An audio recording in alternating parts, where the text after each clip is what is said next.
at Nasarawa, they will be playing the table leaders. This Nasarawa team, when we don't expect, we just find out that they've beaten somebody at home. Nasarawa United. Yeah, in Jos, then in Ilorin too, Pillars are away to ABS. And the fact about the ABS Pillars game is that ABS have not been able to beat Pillars in a competitive game. Wow. Whether that record will be extended, is what we don't know. ABS are on high spirit. They're going to launch their newly signed Puma kit against Kano Pillars. So let's see what happens. Like you said in Jos, just today, players and officials of Nasarawa visited Ahmed Musa, took pictures with him, and players were saying they are, that has inspired them ahead of the game on Wednesday. But Plateau United, my friend, has been unstoppable at the Rampam Stadium, and they play high pressing game, very difficult to defend. I don't see any team surviving unless the only problem they will have. They have to control their crowd so that they will not spoil the party for them. Because there's the way this crowd just put pressure on their home team. So that they will not end up being banished. But if they continue with this form, they are going to be unstoppable at home. How come no one is talking about Aqua United going to Remo Stars? I mean, it's going to be a big test for Remo Stars. Aqua United.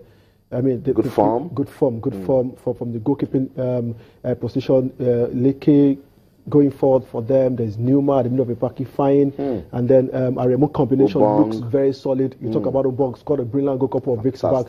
I mean, I think Remo Stars coach at this moment will be finding it very difficult to sleep because we talk about MFM when Aqua United visited him. MFM had 100% home record. Aqua United came here, picked 1 point. I mean, went to Kano Pillars. Kano Pillars. I mean, they are a very, very brilliant side. And with the Remo Stars who have struggled so much, they've lost 3 games at home this season. Aqua United have found a great momentum. 3 wins the last 5 games looks very good for them.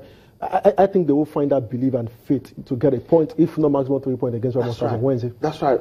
And only I've noticed that for these teams that are doing what we're talking about, it goes beyond the players and creeps into the coaches.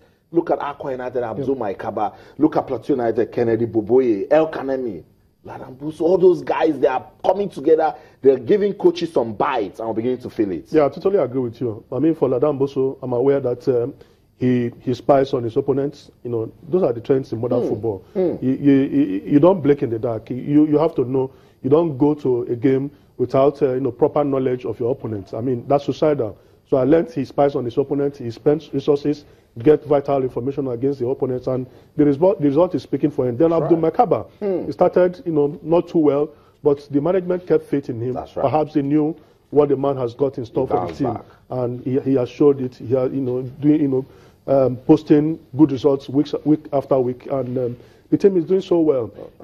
I totally agree with you, Austin. We have to start looking at coaches who are doing well, so that we encourage them. Somebody mooted the idea some time ago that after the end of the season, the organizers, in conjunction with the NFF, should look at the best performing coaches, send them on refresher courses, so that at the end of the day, they come back and impact positively. That's the way to go. You can support them, encourage them, so that you cannot get the best players if you don't have very good coaches. I know. So that is the way forward for me. I totally agree with you. So you see, it's all encompassing. It's all about the Nigeria Professional Football League. We love it and we'll continue to talk about it. Let's just run through the table. The table is looking very interesting. Plateau United are enjoying a 5-point difference lead right there at the top of the table. They lost at Abia Warriors and they were gutted because they wanted to consolidate on that. Even though it was an away game, Kennedy Boboya and it's still like, we wanted to get something out of this. It shows those are signs that they mean business. I mean, serious business. Yeah, 11 points on the road this season for them, so they really mean big business. Wow. El Kanemi Warriors, we talked about them also. Beat them at your home. You cannot beat them at their home ground. And that's the story for El Kanemi Warriors. They're second on the table, tied on points with MFM. And should MFM win that game, they will consolidate. So El Kanemi also condemned to win when they go to Calabar. This top 5, something will happen to it. Something will happen. Yeah, I agree with you. I mean, you look at Accra United 39 points. You look as if they will get something at Remo. If not, they will, like I said.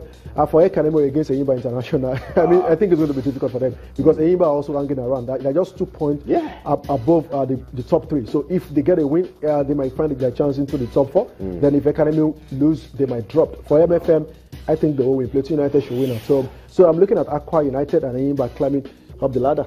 And it's also tough. Look at the bottom 10 and look at the points: 35, 34, 32, 32, 31, 30, 30, 29, 27, 26. You blink in this dark. Now, when you talked about, you'll see something in this dark, for the bottom 10. But that's the story of the Nigeria Professional Football League. It's getting competitive every season, and that's why we love it, and that's why we're following it, and that's why we're inviting you to also. I love the Nigeria Professional Football League. Take out time to visit any of the stadium where action will be going near you. Just go there. Have some time watching the best of football. We cannot wait for Wednesday when match day 26 will commence. So let's get on to the Nigeria National League. You think the Nigeria Professional Football League is interesting? Come walk with us. Walk with us to the NNL, where the Southern Conference is on fire. We keep talking about the Southern Conference every week. When you think that it is your team that is leading, the next week your team is struggling the 5th position. So let's just run through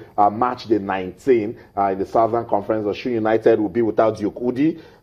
Their last game, they didn't lose. They were good away from home, played 1-1. And they will be welcoming Aqua Starlets. My People FC will play as Racine. Ikorodu United will welcome Bayelsa United. Heartland, the table toppers from Southern Conference, they will be playing Bendel Insurance. Bendel Insurance also showing good promise. They won their last game. The state government saying, look, we believe in this team. We believe they can bounce back. They are 7th at the moment, and they can keep believing when they take on Heartland. They will travel to Owerri. That's a very, very difficult one. Go round, FC will play Crown FC. Gateway United will play Delta Force. Inewu United will also take on First Bank FC. Oh yeah, I'm looking at the Southern Conference, top 4. Tides, Heartland, Crown FC, Delta Force, go round. Bayelsa United is on 5th. We don't even know if we want to say which team will come to the NPFL. You cannot say. Yeah, pretty difficult to predict at this moment. But you want to look at Heartland and their form, what they've been able to achieve. 4 away victories so far, very unprecedented. And they went to Ogbomoso last Wednesday with 9 men. They came out with a goalless draw. So. I think it's looking good for them. They started from where they stopped in the last stanza. And Crown of Ogbomoso too, doing so well. Unfortunately, they dropped points at home. Yeah. Delta Force were able to slow down Omoku. They beat them 1-0. So Heartland would be happy with that. So, but these fixtures, Austin, very tight. Insurance going back to Owerri to go and play Heartland. Remember, they beat Heartland 1-0. When the reverse fixture was held in the first stanza. All the games are mouth-watering. The fight for promotion and the fight to avoid a drop, quite intense. I want to follow the NNL even more than the NPFL. I know, particularly, so nobody tells you the story. Not interest.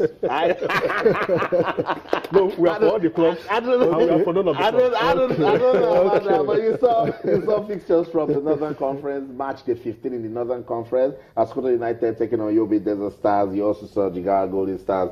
They will welcome Zamfara FC. Kaduna United will also play FC Taraba. Just confirmation for you right there.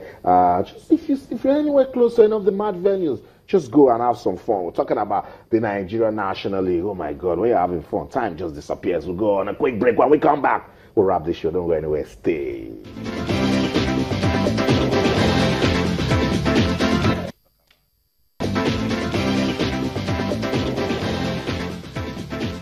Welcome back, Sports Tonight on Channels Television. We're having fun talking sports, particularly the Nigeria Professional Football League and the Nigeria National League. Sadly, timing side, we'll talk about the CHAN, set the agenda for the CHAN championship. The qualifiers, guys, will commence in August. We don't have time to talk about it now. We will come back, we'll put that discussion in the cooler, and then we'll come back to it. I must say thank you so much, Oyin Wuchiwa camera. Always a pleasure. I see that face, you want to talk about CHAN. But don't worry, we'll be back to talk about it. Yeah. And to you, wherever you are in the world watching Sports Tonight on Channels Television, it's such a pleasure doing this with you. Let's keep the conversation going on Twitter, Channels_Sports, Facebook, Channels IF Sports. That's the show. On behalf of the team, I'm Austin Okonakman. In everything you do, remember to keep talking sports. Bye for now.